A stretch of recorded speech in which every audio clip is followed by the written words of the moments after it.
You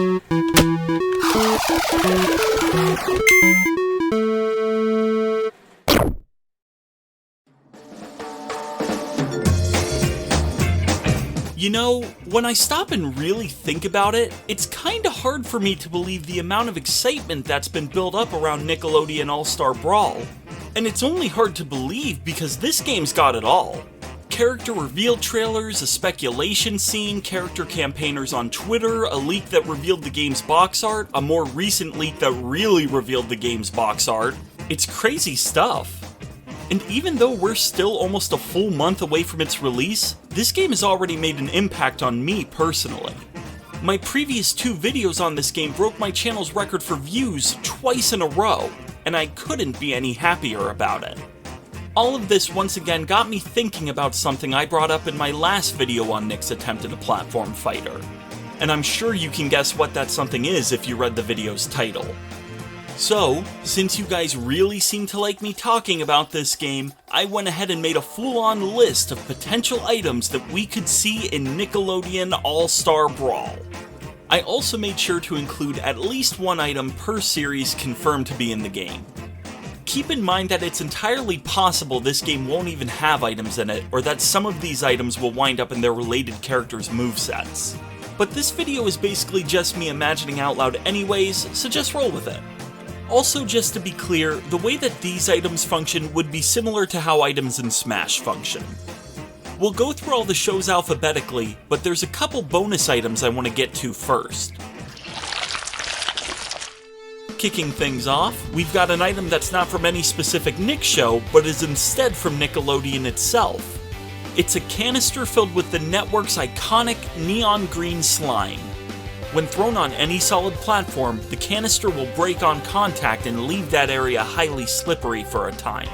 Any players who try to stop on top of the slime will find themselves gliding along well after they've released the analog stick. If they're not careful, they may even find themselves sliding right off the edge of the stage. And that's not all. If you throw the canister so that it breaks over a ledge, it makes that ledge so slippery it can't be grabbed onto until the slime clears up. And it will clear up by itself, it just takes a bit to do so. Finally, if you instead throw the canister directly at an opponent, they specifically will be coated in slime and left slippery for a bit. A classic prop gag appearing in a game chock full of cartoon humor?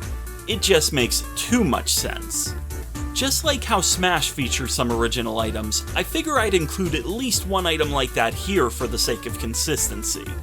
Throw the teeth at any opponents nearby and they'll instantly latch onto them. The teeth's chomping deals a near constant stream of minor damage that causes flinching, which can make the simple task of moving around while they're active a pain.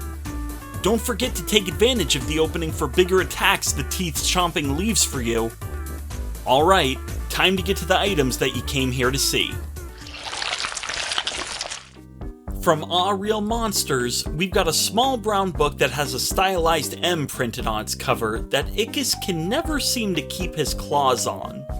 When thrown at an opponent, the book only deals an okay amount of damage. But if the book is thrown on stage, it'll open up and a blinding red light will pour out from it.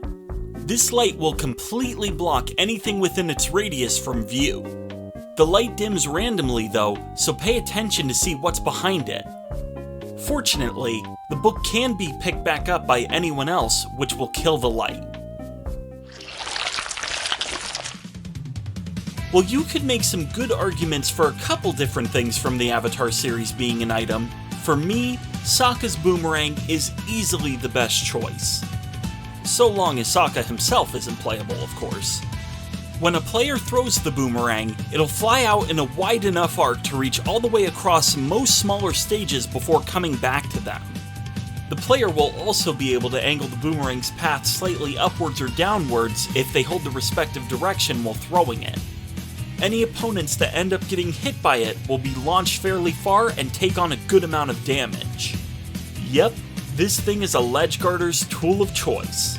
But the thrower should be careful, because if they move away from the spot they were standing at when they threw it, the boomerang will just keep going, which typically means it'll fly right off stage. It'll come back fast though, so they won't have to wait long before using it again. Also worth noting is that if the thrower moves from their spot and the stage is sufficiently long enough behind them, the boomerang can land on stage and be picked up by somebody else. Huh, I guess boomerang doesn't always come back. Choco Muscle is great for quickly building up strength and muscle mass.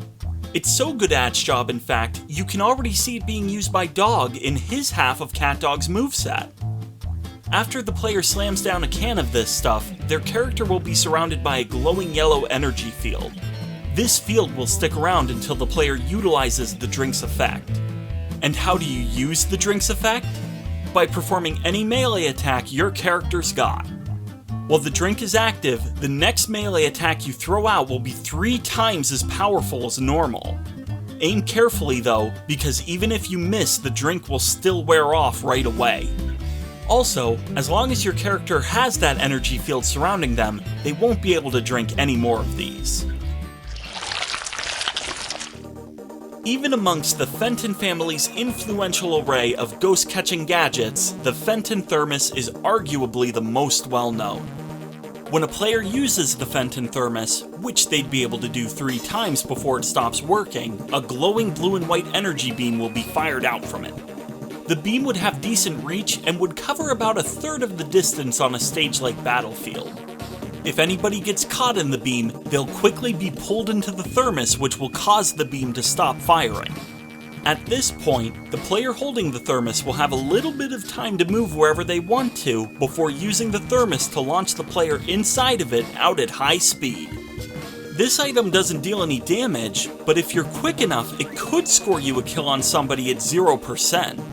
Move fast though, because the thermos will fire by itself if you take too long to shoot the player it's holding out.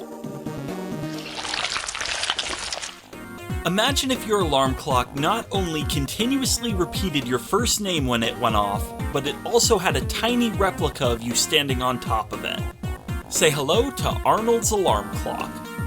When this thing is tossed on any solid platform, it goes off and starts emitting powerful sound waves. If any opponents touch the sound waves, they start taking damage and get pulled further into them. After ringing for a bit, the clock will let out a final, "Hey Arnold!" and launch away anyone that was stuck in its area of effect. Despite how small this item is, it can deal a ton of damage very quickly, which is balanced out by it not remaining active for long. Huh? How'd this get here? It's just a toy rubber pig with a weird wide-eyed stare. You can throw it at your opponents, but it doesn't seem to do anything other than inflict a positively tiny amount of damage. That's only if said opponent is grounded, however. If you manage to land one of these on an opponent who's in the air, it'll instantly spike them. Crazy how something so mundane can be so deadly when you're least expecting it. Just ask Dib about his experience with these things. Or maybe don't. Presenting one of the Loud family's many pets, Geo the hamster. Before anyone picks him up, Geo can be seen quietly sleeping in his hamster ball. How cute. When the hamster ball is thrown on solid ground, Geo will wake up and start to roll and jump towards any nearby opponents. Geo doesn't deal any damage on contact, but he's quick and really good at pushing characters around. He especially loves pushing people directly off stage. Nothing stops Geo once he's been activated. Even if he falls off stage, he'll just drop back down from the sky after a moment. He'll continue his assault for about 15 to 20 seconds before finally despawning. Naturally, the player who throws Geo won't be targeted or affected by him. You may wonder what practical use a large bag of Stimpy's cat litter could serve in a fight. To that I say, just hit someone over the head with this thing and I'm sure the results will speak for themselves. Despite the large size of the bag, this makeshift melee weapon can be swung deceptively fast. This gives it the triple threat combo of having good range, good speed, and a good damage output. The bag can be used 5 times total, where it'll burst open on the 5th hit. That last hit also has a little extra launching power, so be ready to take advantage of it. And remember, if it doesn't say Gritty Kitty, it stinks.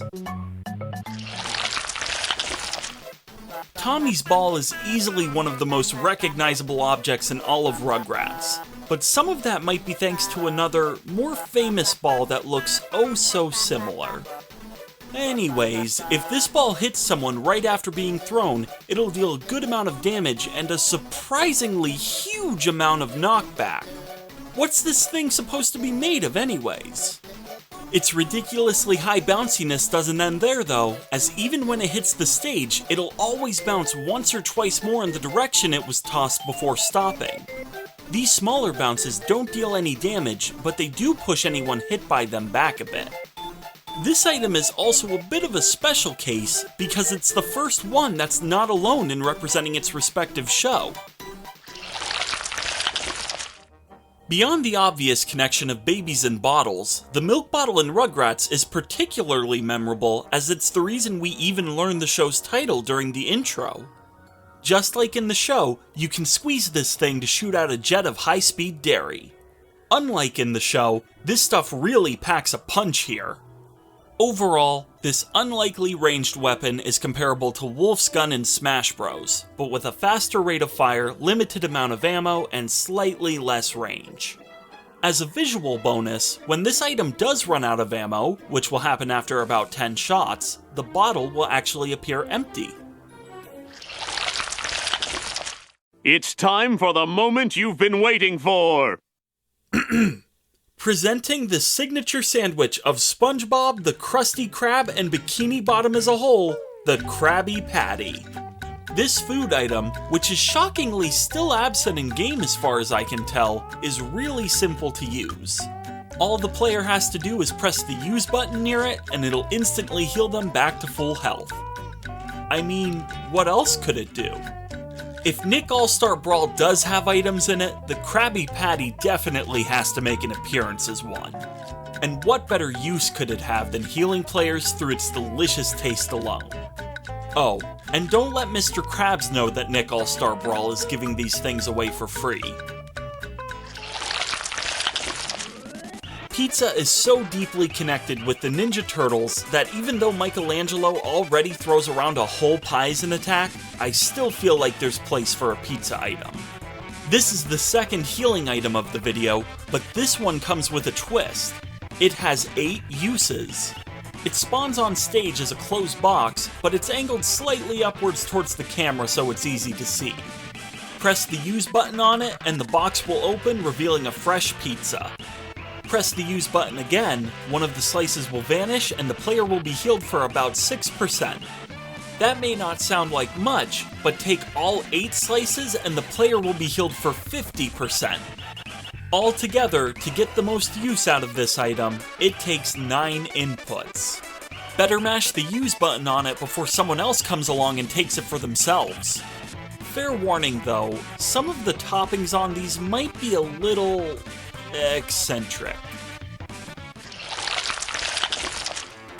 The Ninja Turtles' main enemy, the Foot Clan, have been known to fight using a wide variety of weapons over the years, including futuristic-looking guns like this one here. This is about as straightforward a ranged weapon as you can get. Sitting somewhere in between Fox's gun and the ray gun item from Smash Bros, this red laser shooting firearm is all about damage, with only enough power in each shot to make characters flinch. It's got a lot of ammo, about 30 shots worth, and its rate of fire is pretty high, but each shot only deals around 1 to 2% damage. The key to using the laser gun well is to get your opponent pinned down, unload it on them, then move in quick for the killing blow.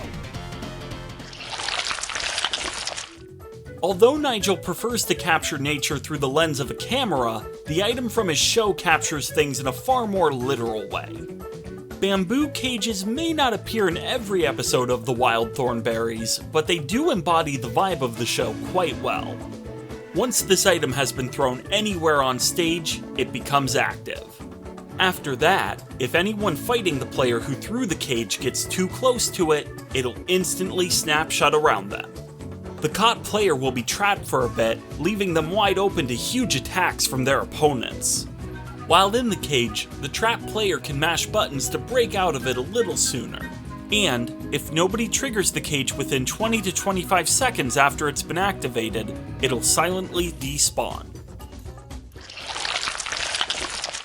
And that wraps us up! There's a total of 16 item ideas here from every single show Nickelodeon All-Star Brawl has on offer. Whether or not we end up getting items in this game, I thought this video would at least be a fun way to get a conversation going. I tried to represent every show as best I could, but I'm sure that you guys can come up with some better ideas than I managed to. So leave me a comment about what items you'd like to see in Nick All-Star Brawl. There's a lot of room here yet for Smash Ball and Assist Trophy substitutes. And with that, I'll see you guys later.